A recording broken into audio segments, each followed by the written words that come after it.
सो Flutter 5वां दिन शाम 5 बजे। तो दोस्तों अभी तक हमने 4 दिन का काम ख़त्म कर लिया है और काफ़ी चीज़ें सीखी हैं।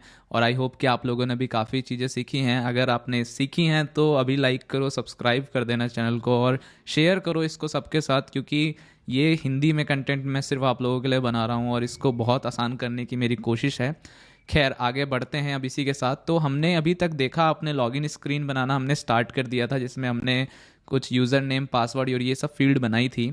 अब यहाँ पे मैं आज आपको थोड़ा सा और गिट के बारे में हल्का सा और जानकारी देना चाहता हूँ। हमने सीख लिया था कि गिट को कैसे इनिशियलाइज करते हैं, कैसे कमिट करते हैं, और हमने ब्रांचेस भी बना रखे। अब देखो तो आज डे 4 वाली ब्रांच है जो, उससे हम डे 5 पे मूव करेंगे। तो अगर आप यहाँ पर देखो तो डे 4 तक की ब्रांच है हमारे पास। डे 1 है, मास्टर है, डे 2 है, डे 3, डे 4 है। अब ये जो सारा कोड है, अभी तक मैंने आपको कोड का एक्सेस नहीं दिया था, लेकिन आज से वो आपको मिल जाएगा। तो ये जो फ्लटर कैटालॉग है, उसके लिए मैं एक रेपोजिटरी तैयार करने वाला हूँ। तो मैं क्या करने वाला हूँ, मैं जाऊँगा अपने ब्राउज़र में। तो आप अपना ब्राउज़र खोल सकते हो और मैं अपना गिटहब पे लॉगिन करूँगा। यहाँ आपको अपने रेपोजिटरीज़ में जाना है। आप देख सकते हो मेरे पास बहुत सारी रेपोजिटरीज़ है ऑलरेडी। मैं यहाँ पे न्यू रेपोजिटरी क्लिक करूँगा और रेपोजिटरी का नाम मैं रखने वाला हूँ 30 days of Flutter for example. तो इसको थोड़ा सा आप ध्यान से देखना कि मैं क्या कर रहा हूँ। इसको थोड़ा बड़ा कर देता हूँ मैं। और इसके बाद क्या करना है, इसका डिस्क्रिप्शन देना है। लर्न फ्लटर इन 30 days, कुछ भी दे सकते हो। वैसे डिस्क्रिप्शन है जो ऑप्शनल है। एक नाम दे दिया आपने रेपोजिटरी का, आपने डिस्क्रिप्शन दे दिया। अच्छा, ये चीज़ चेक कर लेना कि रेपोजिटरी का जो आप नाम दे रहे हो वो या तो ऐसे हो डैश के साथ, पर इसके बीच में स्पेस ना हो किसी भी वर्ड के बीच में, वो ज़्यादा बेटर रहता है। अब आपके पास 2 ऑप्शन है, या तो आप इसको पब्लिक बना सकते हो जिसको कोई भी देख सकता है। प्राइवेट बनाओगे तो सिर्फ आप ही देख पाओगे और कोई एक्सेस नहीं कर पाएगा इसको। और ये बोल रहा है कि अगर आप चाहो तो एक रीडमी फाइल भी इसके अंदर डाल सकते हो। बाय डिफ़ॉल्ट जो आपको टेम्पलेट मिलेगा, एक गिट इग्नोर फाइल डाल सकते हो या लाइसेंस डाल सकते हो। तो हम क्या करते हैं, हम सिर्फ चाहें तो लाइसेंस डाल सकते हैं, बट अगर आप देखो इस कोड में तो हमारे पास ऑलरेडी रीडमी फाइल है। ठीक है, यहीं पे हम लाइसेंस की फ़ाइल क्रिएट कर सकते हैं और पुश कर सकते हैं। तो फिलहाल हम क्या करने वाले हैं, हम इसमें से कोई सिलेक्ट नहीं करेंगे और क्रिएट कर देंगे रेपोजिटरी। जैसे ही ये रेपोजिटरी अब क्लिक करके मतलब हो चुकी है, मतलब बन चुकी है, तो आप देखोगे कि इसमें इंस्ट्रक्शन लिखी है कि अब आप इसको कैसे यूज़ कर सकते हो। तो अगर आपको याद हो तो गिट इनिट हम यूज़ कर चुके हैं ऑलरेडी, गिट ऐड हम ऑलरेडी कर चुके हैं, जिसमें डॉट किया था सारी फाइल हो गई थी। इसमें तो सिर्फ एक ही फाइल बाय डिफ़ॉल्ट है, इसलिए एक की बोल रहा है। कमिट भी हम कर चुके, जिसमें मैंने आपको बताया था कि एम से हम मैसेज देते हैं। फिर ब्रांच हमारी मास्टर है ही। तो अब हम क्या करेंगे, सबसे पहले हम ये डे 4 वाली जो ब्रांच है ना, इसको पुश करेंगे। और हमें पुश कैसे करनी है, ये जो 2 कमांड है ये अभी तक हमने यूज़ नहीं की है। तो पहली कमांड क्या कहती है कि आप रिमोट ऐड करो ओरिजिन को। ठीक है, ओरिजिन पे बेसिकली रिमोट मतलब हो गया, यानी ये जो रेपोजिटरी जो हम ऑनलाइन देख रहे हैं, ठीक है। और ओरिजिन इसका जो डिफ़ॉल्ट क्या बोलते हैं इसको, मुझे नाम याद नहीं आ रहा एग्जैक्टली, बट आपकी जो ब्रांच है उसको आप ओरिजिन पे शिफ्ट करना चाहते हो। और जो पुश है, पुश करते वक्त मतलब आपने एक बार ओरिजिन ऐड कर दिया। कि ओरिजिन मतलब क्या होता है कि उसका बेस क्या है ना, मतलब ओरिजिन, ओरिजिन मतलब कहाँ से वो बना है। तो ओरिजिन हमारे पास हो सकता है, इसके अलावा भी हो सकते हैं, बट ओरिजिन मान के चलो अभी आप फिलहाल कि ओरिजिन इसका एक रूट है। ठीक है, और ये बेसिकली हम कमांड यूज़ करने वाले हैं। तो हम सबसे पहले इसको कॉपी करते हैं और अपने टर्मिनल में जाके लिखेंगे गिट रिमोट ऐड, ऐड करो ओरिजिन में ये वाला जो पूरा रेपोजिटरी है, मतलब जो भी रेपोजिटरी आपने बनाया यूआरएल है, उसमें इस प्रोजेक्ट को ऐड करो। ठीक है, तो हमने जैसे इसको ऐड किया, ये ऐड हो गया। अब हमें सारा कोड है वो वहाँ डालना है। तो हमें हमेशा ये बता सकते हैं कि गिट हमें पुश करना है और हमें बताना होता है कि हम कहाँ डालना चाहते हैं। तो ओरिजिन में जो मेन ब्रांच है वहाँ डालना चाहते हैं। तो अब ये ओरिजिन बेसिकली क्या होगा, अगर मान लो हमारी एक ट्री है, ठीक है, तो ट्री ओरिजिन है और उसकी जो ब्रांचेज हैं वो हो गई मेन, डे 1, मास्टर, ये सब। ठीक है, तो ट्री बेसिकली ओरिजिन, ओरिजिन मतलब रूट है, मतलब एक आप बोल सकते हो कि हाँ रूट मान के चलते हैं यहाँ पे। ठीक है, और भी इसके बारे में एक्सप्लोर करेंगे बाद में, बट फिलहाल के लिए ये समझने के लिए काफ़ी है। तो अब हमें क्या करना है, मेन ब्रांच में तो डालना नहीं क्योंकि ब्रांच तो हमारे यहाँ डे 4 है। ठीक है, और ओरिजिन में हमें डालना है बिकॉज हमने ओरिजिन ऐड किया है। अब हमें क्या करना है, सिर्फ गिट और पुश करना है। तो अगर मैं यहाँ लिख दूँ Git push,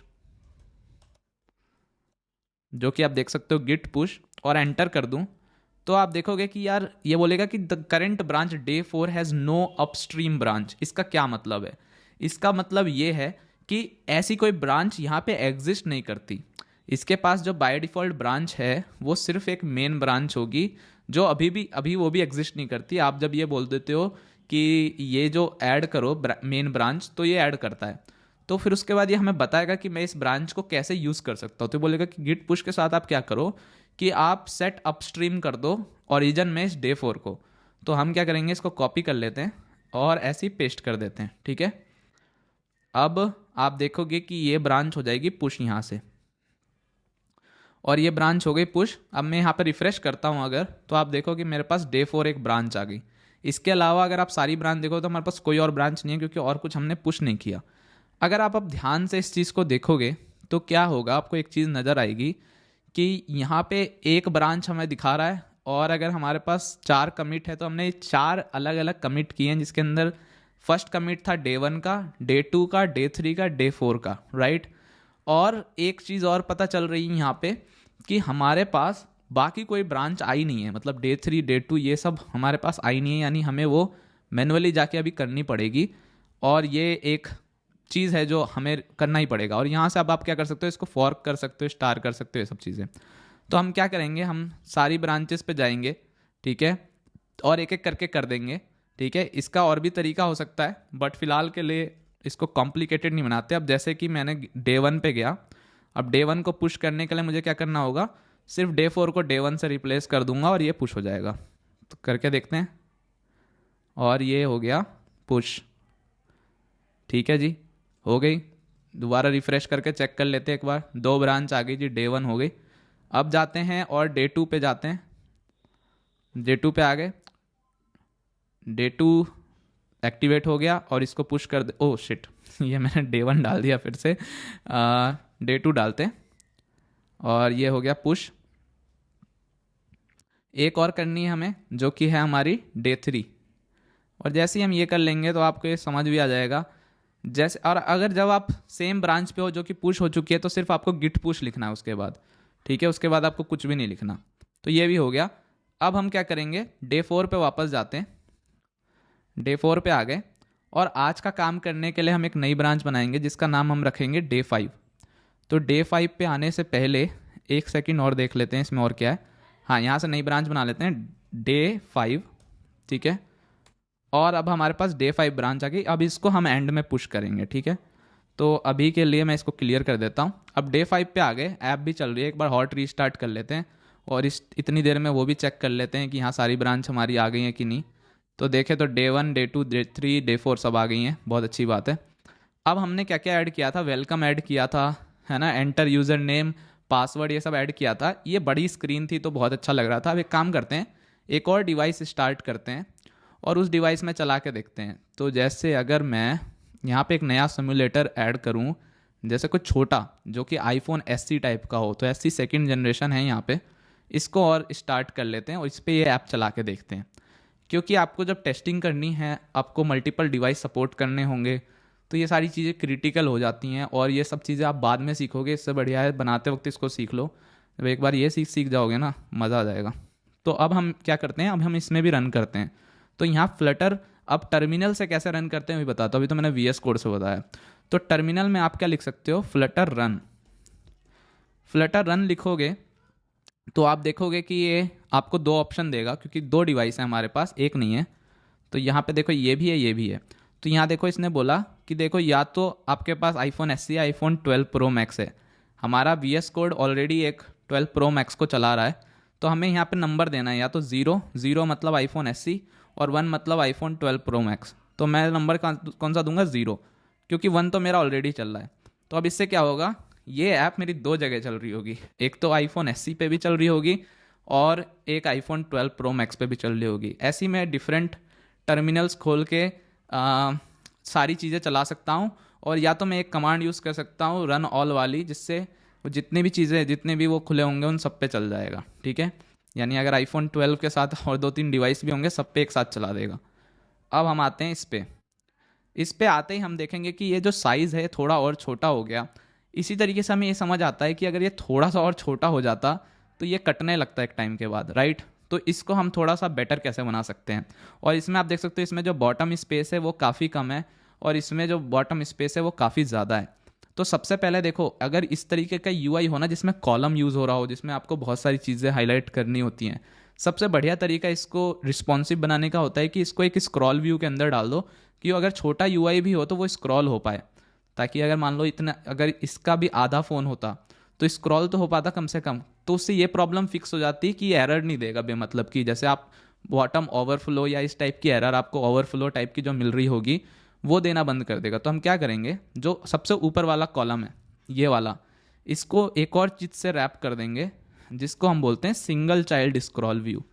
single child scroll view क्या करेगा, इसको एक स्क्रॉलिंग एक कंटेनर में डाल देगा, एक स्क्रॉलिंग बोल सकते हो आप, एक रेंडर ऑब्जेक्ट में डाल देगा जिससे ये स्क्रॉल करने लगेगी जैसे ये छोटी होगी। अब वो कैसे टेस्ट कर सकते हैं, ये एक बहुत अच्छी बात हो सकती है। तो मैं क्या करने वाला हूँ, मैं इस इमेज का साइज़ बढ़ाने वाला हूँ। तो मैं इमेज डॉट एसेट को इसकी हाइट चेंज करके देखता हूँ। सबसे पहले इसकी हाइट में मान लो 300 कर देता हूँ, तो हाइट बढ़ गई, यहाँ पे हाइट बढ़ गई, इसमें भी हाइट बढ़नी चाहिए। तो अगर नीचे वाला जो मुझे सिर्फ आईफोन एसई है उसको हॉट रीलोड करना है तो मैं कैसे करूँगा, यहाँ टर्मिनल पे छोटा आर लिख दूंगा तो हॉट रीलोड हो जाएगा। अब देखो हाइट बढ़ गई इसकी, अब 300 की जगह इसको 500 कर देता हूँ। 500 कर दिया, देख रहे हो दोनों की हाइट बढ़ गई, उसकी तो बढ़ गई, इसकी भी बढ़ानी है तो स्मॉल आर से किया मैंने, अब हाइट बढ़ गई। अब देखो ये बहुत बड़ा हो गया और सारी चीज़ें कटने लग गई। तो अब ये देखो स्क्रॉल हो जाएगा, राइट। अगर मैं स्क्रॉल व्यू हटा दूं यहाँ से, अगर मैं इसको यहाँ से हटा दूं तो आप देखोगे कि एक एरर दे देगा मुझे बॉटम ओवरफ्लो की। तो अब मैं आर दबा दूं यहाँ पे, ये देखो एरर आ गई यहाँ पे। तो ये चीज़ इससे फिक्स हो जाती है कि अगर आप single child scroll view use करोगे तो ये प्रॉब्लम फिक्स हो जाएगी। बट अभी भी इसमें कुछ और प्रॉब्लम्स हैं जिसके बारे में हम बाद में डिस्कस करेंगे कि यार ये हाइट हमें किस हिसाब से देनी चाहिए, ये अगर वेब पे जाएगा तो कैसा दिखेगा, इस टाइप की जो चीज़ें हैं वो भी हम डिस्कस करेंगे बाद में। पर फिलहाल अभी इस पे आगे बढ़ते हैं। तो आपने यूज़र नेम देख लिया कि यहाँ डाला, पासवर्ड आपने देख लिया यहाँ डाला, और लॉगिन का जो बटन है वो देख लिया आपने। अब इस लॉगिन का एक तो बटन बहुत छोटा है, तो मैं आईफोन एससी पे थोड़ा कम कंसंट्रेशन करते हुए वापस चलते हैं आईफोन 12 प्रो मैक्स पे। तो इस लॉगिन के बटन को थोड़ा बड़ा बनाते हैं पहले, और ये वेलकम टेक्स्ट को थोड़ा बड़ा बनाते हैं। तो वेलकम टेक्स्ट पे अगर मैं जाऊँ तो इसका अभी जो फॉन्ट साइज़ है वो 24 है, इसको मैं 28 कर देता हूँ। अब ये थोड़ा सही लग रहा है। और लॉगिन बटन है जो, इसको मुझे थोड़ा सा बड़ा करना है। तो मैं क्या कर सकता हूँ, पहले मैं देखता हूँ इसमें क्या ऐसी कोई प्रॉपर्टी है जो मैं यूज़ कर सकता हूँ। तो आप देखोगे अरे नहीं नहीं ये तो कुछ मेरे काम की नहीं है, इसके अंदर देख लेते हैं क्या है। तो हाइट विड्थ, तो एक प्रॉपर्टी हमें ज़रूर दिखती है कि इसमें एक पैडिंग करके एक प्रॉपर्टी है जो हम यूज़ कर सकते हैं। तो शायद अगर हम पैडिंग यूज़ करेंगे, या देखो मिनिमम साइज़ भी लिखा हुआ है कि इसका आप साइज़ मिनिमम कितना रखना चाहते हो। तो ये दो प्रॉपर्टी मुझे ऐसी लग रही हैं जिनसे मैं इसका साइज़ के साथ थोड़ा सा मैनिपुलेट कर सकता हूँ। तो मिनिमम अगर मैं ज़्यादा दे दूँ तो शायद ये काम कर जाए, राइट। तो मैं मिनिमम साइज़ पे टिक करूँगा। अब ये साइज़ क्या लेता है, मिनिमम साइज़ एक साइज़ लेता है, तो साइज़। अब इसमें देखो डॉट फ्रॉम विड्थ है, यानी मुझे विड्थ बढ़ानी है, मुझे हाइट बढ़ानी है तो मैं हाइट का भी देखूंगा, बट मुझे फिलहाल विड्थ बढ़ानी है। तो विड्थ मैं करके देखता हूँ 100। तो जैसे ही मैं करके देखता हूँ, अरे ये क्या हुआ, इसने कुछ एरर दे दिया। अब देखते हैं एरर क्या आया, क्योंकि ये सारी चीज़ें आप फेस करोगे तो आपको पता चलना चाहिए कि प्रॉब्लम हो क्या रही है आखिर। तो इसने देखा कि आपने हाइट विड्थ तो दे दी लेकिन आपने हाइट नहीं दी, और ये क्या बोल रहा है कि जो बॉक्स कंस्ट्रेंट यूज़ हो रहा है वो इनफाइनाइट हाइट फोर्स कर रहा है इसके ऊपर, तो इस वजह से ये इसको चला नहीं सकता। तो इसका सॉल्यूशन क्या है कि हमें हाइट भी स्पेसिफाई करनी पड़ेगी, क्योंकि जो हमारा इसका पेरेंट है वो इसको इनफाइनाइट जो हाइट है वो इन्फोर्स कर रहा है, यानी फोर्स कर रहा है। तो अब हमारे पास और भी दो तरीके हैं कि हम सीधा साइज़ ले लें, उसके अंदर विड्थ और हाइट हम दोनों दे सकते हैं। तो अगर मैं यहाँ पे ये दे दूँ और हाइट दे दूँ 50, तो ये एरर चली जाएगी और आप देखोगे बटन भी मेरा बड़ा हो गया। लेकिन ये हाइट थोड़ी सी ज़्यादा लग रही है मुझे, तो इसको थोड़ा 30 करके देखते हैं। 30 भी कम हो गया, 40 करके देखते हैं। 40 ठीक लग रहा है, और 100 की जगह इसको 120 करके देखते हैं, ये भी सही लग रहा है। 150 करके देखते हैं, ये भी बढ़िया लग रहा है। तो इस हिसाब से ये अच्छा लग रहा है। अब इन दोनों के बीच का जो गैप है उसको भी थोड़ा बढ़ा देते हैं, 20 की जगह इसको 40 कर देते हैं, और ये अब थोड़ा सा बेटर लग रहा है इन टर्म्स ऑफ कि पहले जो था उससे थोड़ा सा बढ़िया लग रहा है। ठीक है, अब इस बटन के क्लिक होने पे मैं क्या चाहता हूँ कि आपने यूज़र नेम डाल दिया जैसे पवन, ठीक है, पासवर्ड डाल दिया आपने कुछ भी, और अब आप लॉगिन पे क्लिक करो तो आपका ये होम पेज पे ले जाए, ये मैं चाहता हूँ। तो अगर आपको याद हो तो हमने मेन डॉट डार्ट में सारे राउट्स बनाए थे, ठीक है।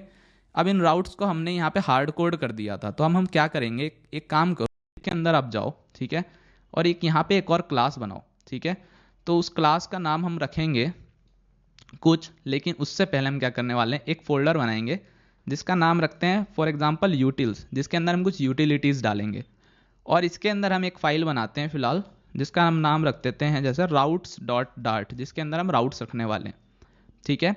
अब क्या करते हैं, यहाँ पे एक क्लास बनाते हैं जिसका नाम रखते हैं माई राउट्स, क्योंकि इस नाम से कोई क्लास नहीं होगी, राउट्स नाम से एक क्लास हो सकती है, जो चीज़ होगी उस चीज़ को यूज़ करने का सेंस नहीं बनता। तो यहाँ माई राउट्स या आप अपना कुछ भी नाम दे दो। और यहाँ पे एक कुछ स्टैटिक वैल्यूज़ बनाते हैं। स्टैटिक क्या होता है, जिसका ऑब्जेक्ट सिर्फ एक बार बन सकता है, ये बोल सकते हो, या जिसको आपको बार बार इनिशियलाइज करने की जरूरत नहीं पड़ती, ठीक है। फिलहाल के लिए ऐसा समझ लो कि स्टैटिक जो चीज़ है इसका हम बिना ऑब्जेक्ट बनाए इसको एक्सेस कर सकते हैं, ठीक है। मतलब हमें ऑब्जेक्ट बनाने की जरूरत ही नहीं पड़ेगी। तो उसका मतलब क्या है मैं आपको बताता हूँ। जैसे, और ये एक ही बार यूज़ हो सकता है, मतलब मेमोरी जो है ये एक बार लेगा। जो भी अगर मान लो आप ऑब्जेक्ट बना दो तो हर बार नई मेमोरी लेता है, ये सिर्फ एक ही बार मेमोरी लेगा। तो स्टैटिक मैं बोल देता हूँ जैसे इसको स्ट्रिंग, और इसको बोलता हूँ लॉगिन राउट। तो लॉगिन राउट हमारा क्या है, जैसे स्लैश हमारा लॉगिन राउट है फॉर एग्जांपल, ठीक है, या स्लैश लॉगिन हमारा लॉगिन राउट है। और ऐसे ही हम एक दो और बना लेते हैं। ये मैंने एक बना दिया यहाँ पे होम राउट, तो होम राउट हो गया, और यहाँ पे स्लैश होम हो गया, ठीक है। तो अब हम क्या करेंगे, मेन डॉट डार्ट में वापस जाएंगे। यहाँ जहाँ हम स्लैश होम कह रहे हैं, यहाँ पे स्लैश होम कहने की जगह इसको हटा के हम बोल देंगे माई राउट्स, ठीक है। अब आप देखो मैंने क्या किया, डॉट होम राउट बोल दिया। अब देखो इसमें क्या हुआ, मुझे ऑब्जेक्ट नहीं बनाना पड़ा। जैसे अगर मैंने यहाँ पे ऑब्जेक्ट बना रखा है, वैसे यहाँ मुझे नहीं करना पड़ा, क्योंकि ये जो है सिर्फ एक बार मेमोरी लेता है और ये बार बार इसका ऑब्जेक्ट आप क्रिएट नहीं करते, इसलिए इसको स्टैटिक बोलते हैं, ठीक है। ये हमेशा अच्छी प्रैक्टिस नहीं होती करना, बट इस केस में हमारे लिए परफेक्ट है, क्योंकि हमें इसके ऑब्जेक्ट्स बार बार क्रिएट करने की ज़रूरत है नहीं। तो अभी हमने माई राउट्स डॉट होम राउट ले लिया, वैसा ही हम लॉगिन के लिए इसको कैसे रिप्लेस कर देंगे, लॉगिन राउट से। इसका फ़ायदा क्या होगा, हमें बार बार ये स्पेसिफाई नहीं करना पड़ेगा जा जाके। तो अभी इसको हमने ऐसा कर दिया। अब हमें क्या करना है, जब हम लॉगिन पेज पे वापस जाएं तो ये बटन जब प्रेस हो रहा है, तो अभी हम प्रिंट कर रहे हैं हाई कोडपुर, ये नहीं करना चाहते, बल्कि हम लॉगिन से होम पेज पे जाना चाहते हैं। उसके लिए हम एक क्लास यूज़ करेंगे जिसको हम बोलते हैं नेविगेटर। तो नेविगेटर एक क्लास है। अब आप देखोगे कि इसके अंदर भी हम, अगर मैं इसको नेविगेटर ले लूँ, इसको मुझे इंपोर्ट करना पड़ सकता है शायद, या हमारे साथ ये मटेरियल में आता ही होगा, ठीक है। नेविगेटर के अंदर बहुत सारे मेथड दिखेंगे आपको ऐसे ही, पुश मिल गया, पॉप मिल गया। तो पुश मतलब होता है एक क्लास आगे जाना, पॉप मतलब होता है एक क्लास पीछे आना। यानी आपने अगर सीडी देखे, सीडी का जो रैक होता है उसमें आप पुश करते हो, पॉप करते हो, राइट। जैसे पुश करा आपने, पॉप करा, मतलब पुश मतलब डालना, पॉप मतलब निकालना, समथिंग लाइक दैट। तो आपने ये बहुत जगह देखा होगा इन रियल लाइफ। बट यहाँ पर ये स्टैक है बेसिकली। स्टैक क्या होता है, एक के ऊपर एक चीज़ होती है जब रखी हुई, तो पुश करते हैं तो हम उसके ऊपर डालते हैं, और पॉप करते हैं तो निकालते हैं, ठीक है। तो ये इसमें और भी बहुत सारे मेथड है, बट अभी हम फोकस करने वाले हैं पुश और पॉप पे। अब आप देखो तो ये बिल्कुल हमारे उससे मिलता है जो हमने अभी आपको दिखाया कि माई राउट डॉट राउट नेम, राइट। और अगर मैं इसके अंदर जाऊं, अगर मैं पुश को खोलूं, तो आप देखोगे इस पर भी स्टैटिक लिखा हुआ है, ठीक है। और सो बेसिकली क्या है, ये भी वही फंडा फॉलो कर रहे हैं जो हमने राउट्स में फंडा फॉलो किया है, कि इसको स्टैटिक बना दो ताकि आपको ऑब्जेक्ट ना बनाना पड़े। और अगर आप यहाँ पर देखो तो आपको इसका ऑब्जेक्ट नहीं बनाना पड़ रहा, मतलब आपको ऐसा नहीं लिखना पड़ रहा, राइट। आप डायरेक्ट लिख सकते हो। अब क्या है, हमारे पास नेम है, सिर्फ राउट का क्या है, हमारे पास सिर्फ नाम है राउट का। अगर आप देखो हमारे पास और कुछ नहीं है, तो हम क्या कर सकते हैं, कि इसमें एक और मेथड होता है पुश की जगह, पुश नेम्ड, कि हम नाम दे सकते हैं सीधा। ये क्या लेता है, कॉन्टेक्स्ट। कॉन्टेक्स्ट हमें मिल जाता है यहाँ से, बिल्ड कॉन्टेक्स्ट हमें दे रहा है कॉन्टेक्स्ट, और राउट का नाम पूछ रहा है। तो अब मुझे लॉगिन से कहाँ जाना है, होम पेज पे जाना है। तो मैं बोल दूंगा माई राउट, माई राउट, इसको मुझे इंपोर्ट करना पड़ेगा कमांड डॉट से, और यहाँ मैं बोल दूंगा होम राउट, ठीक है। अब ये क्या करेगा, जैसे ही मैं ये बोलूँगा, अगर मैं अब इस पर क्लिक करूँगा लॉगिन पे, तो देखो ये मुझे ले आया कहाँ, welcome to 30 days of Flutter home page पे। अगर मैं यहाँ से इसको स्वाइप करने की कोशिश करूँगा तो मैं बैक आ जाऊँगा, तो वो पॉप होता है बेसिकली, तो ये देखो ये कैसे हो रहा है। तो ये एक अच्छी चीज़ है कि अब हमने लॉगिन पे क्लिक किया तो हम दूसरी स्क्रीन पे आ पा रहे हैं। तो ये हमारा एक काम हो गया। अब हम क्या चाहते हैं, जब लॉगिन से इस पे जाएंगे तो हम पीछे नहीं जाने चाहिए, वो सब चीज़ें हम बाद में देखेंगे, बट ये हमारा काम हो गया। अब ये तो हमने कर लिया, लेकिन एक तो चीज़ और है कि अगर मान लो मैं यूज़र नेम कुछ ना लिखूं और पासवर्ड भी कुछ ना लिखूं और तब भी लॉगिन पे क्लिक कराऊं, तो भी आप देखोगे चला जाएगा, क्योंकि हमने कोई वैलिडेशन नहीं लगाई अभी तक। क्योंकि वैलिडेशन, अब देखो यहाँ पे भी कोई एरर है नहीं हमारी। और अब हम इसको उस पर भी चला के देख लेते हैं।